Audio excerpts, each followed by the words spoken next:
Wow! Sarap! Kain! Mm. Uy! Kain!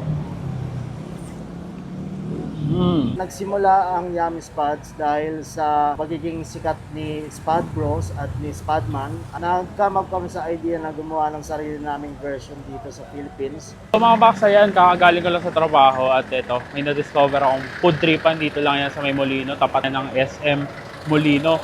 At ito nga yan, ayan, meron palang Yummy Spuds, nag-offer sila dyan ng mga iba't ibang spud potato at french fries. So tara, tikman natin at alamin natin kung masarap yung mga tinitinda nila dito. Let's go!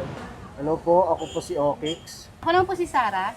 Kami po ang may-ari ng Yummy Spuds. Nag-start po kami noong September 22, 2025. Nagsimula ang Yummy Spuds dahil sa pagiging sikat ni Spud Bros at ni Spudman. Ang nakita namin na ganda yung mga products na nila na sinaserve. Come up kami sa idea na gumawa ng sarili naming version dito sa Philippines.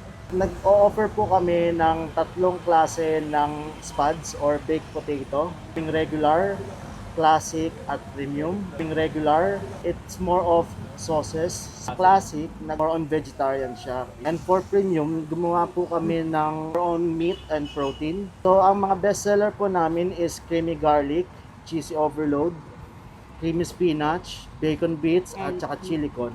And we also offer fries in different toppings din, which is same as the baked potatoes. Our location po is in front of SM Molino, side Petron, in Molino, Paliparan, Road, Molino 4. Bubukas po kami normally from 10 a.m. to 12 midnight or until supplies last. Pwede po kayong mag-message sa page namin to place your order and book via Lalamove po. And if you want to know more about the menu that we offer, you can send us a message to our FB page, Yummy Spuds. So mga baksa yan, ito na nga yung bago nating na-discover na food tripan. Malapit lang sa trabaho ko dito sa Molino at tapat lang siya ng SM City Molino. Ito nga yung Yummy Spuds na nag-o-offer ng iba't ibang spud potato, baked jacket potato. So marami silang option na pwedeng pagpilian. Meron silang regular, merong classic at merong premium. So in-order ko yung mga best seller nila dito. Meron sila ditong ino-offer na spud potato with creamy spinach. Wow! Sarap! Kain!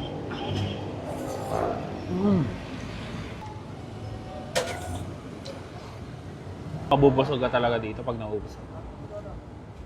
Panalo to guys. Ito nga yung first time ko rin makatikim ng creamy spinach na spud potato. Ito naman yung yummy potato with bacon bites guys. So meron siyang cheese sauce and yan, may bacon bites. Kain tayo. Sobrang flavorful ng bacon nila.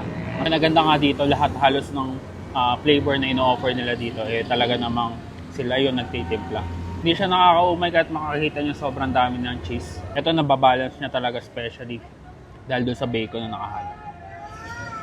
Guys, ito naman yung pinaka-affordable na spuds nila dito.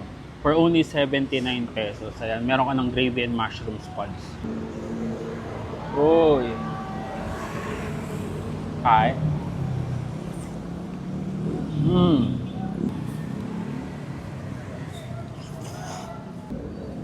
Sarap ng gravy nila guys. Saka alam nyo, naalala ko dito. Parang kumain ng mashed potato ng KFC. Ang sarap niya. Ang sarap ng gravy. May buo-buo talaga siyang mushroom. Guys, ito naman yung ibang flavor nila sa regular. Ito yung mga affordable talagang spuds nila. Meron sila ditong creamy garlic for only 89 pesos. At ito naman guys, yung kanilang cheesy overload. Ayan. So, iba't ibang cheese yung nakahalo dyan. For only 99 pesos. Grabe. Sobrang sulit. Try nyo to guys. Last but not the least, susubukan at titikman natin dito. Ito talaga isa sa nakilala ang spud potato. Ito yung kanilang chili con carne. Yan, syempre, nandyan yung jacket potato sa ilalim or yung baked potato.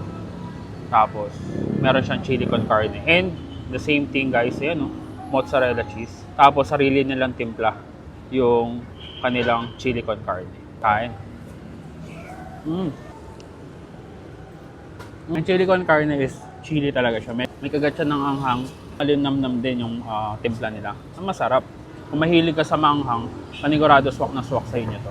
Ito rin yung isa sa best seller talaga nila. For only 179 pesos guys. Sobrang sulit.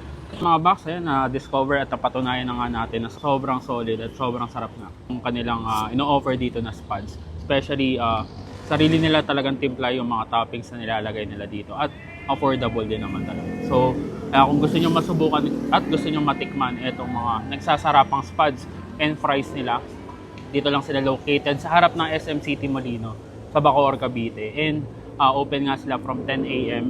until supplies last. So, madalas agahan nyo na lang para hindi kayo maubusan. So, paano? Kakain muna ako and kita-kit sa susunod kong dadayuhin ko sa may masarap, mura at kakaibang kainan. And don't forget to eat, ride, and grind. Let's go.